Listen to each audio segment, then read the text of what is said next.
U എയിൽ ഏതെങ്കിലും ഒരു കമ്പനിയിലോ അല്ലെങ്കിൽ ഏതെങ്കിലും എംപ്ലോയറുടെ കീഴിലോ വർക്ക് ചെയ്യുകയാണെങ്കിൽ പെട്ടെന്നൊരു ദിവസം നിങ്ങൾ യാതൊരു ഇൻഫർമേഷനും കൂടാതെ നാട്ടിലേക്ക് പോയി, എന്ത് സംഭവിക്കും?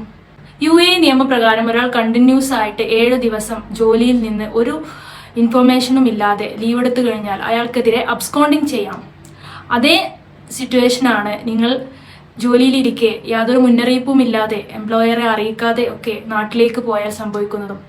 ഈ അബ്സ്കോണ്ടിങ് ചെയ്തു കഴിഞ്ഞാലുള്ള ഒരു പ്രോബ്ലം എന്തെന്ന് പറഞ്ഞാൽ, പിന്നീട് നിങ്ങൾക്ക് യു എയിലേക്ക് തിരിച്ചു വരണമെന്ന് തോന്നിയാൽ ഈ അബ്സ്കോണ്ടിങ് റിമൂവ് ചെയ്യാതെ ഒരിക്കലും ഇങ്ങോട്ട് വരാൻ സാധിക്കില്ല. ഇതിന്റെ മറ്റൊരു പ്രത്യേകത, ഇങ്ങനെ നിങ്ങളുടെ കമ്പനി അല്ലെങ്കിൽ നിങ്ങളുടെ എംപ്ലോയർ നിങ്ങൾക്കെതിരെ അബ്സ്കോണ്ടിങ് ചെയ്തു കഴിഞ്ഞാൽ അത് റിമൂവ് ചെയ്യാനുള്ള അവകാശവും നിങ്ങളുടെ എംപ്ലോയർ അല്ലെങ്കിൽ നിങ്ങളുടെ കമ്പനിയിൽ നിക്ഷിപ്തമാണ് എന്നുള്ളതാണ്. അതുകൊണ്ട് തന്നെ നിങ്ങൾ ഒരു കമ്പനിയിൽ നിന്ന് ലീവ് ചെയ്യാൻ ഉദ്ദേശിക്കുന്നു എങ്കിൽ ഒന്നുകിൽ റിസൈൻ ലെറ്റർ കൊടുത്തോ അല്ലെങ്കിൽ റീസൺ പറഞ്ഞുകൊണ്ട് എംപ്ലോയർ